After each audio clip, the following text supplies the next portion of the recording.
என்ன மும்மொழி கொள்கைய, அதாவது இந்தி சமஸ்கிருதத்தை ஏத்துக்கிட்டாதான் தமிழ்நாட்டுக்கு தர வேண்டிய 2000 கோடி ரூபாயை தருவோன்னு திமிரா பேசுகிறார். யாரு? ஒன்றிய அமைச்சர் தர்மேந்திர பிரதான் அவர்கள். அவங்க தேசிய கல்விக் கொள்கை என்ற பேர்ல புகுத்துற கொள்கை என்னன்னு கேட்டீங்கன்னா, தமிழ்நாட்டினுடைய கல்வி வளர்ச்சியை மொத்தமா அழிச்சு ஒழிச்சிடணும். நாம அதை எதிர்க்கிறோம்.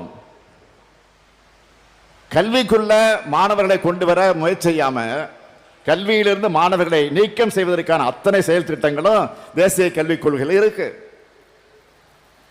கல்வியை தனியார்மயமாக்குறது, பணக்காரர்களுக்கு மட்டுமே உயர்கல்வியின் நிலையை ஏற்படுத்துறது, கல்வியை மதவாதத்தோடு புகுத்துறது,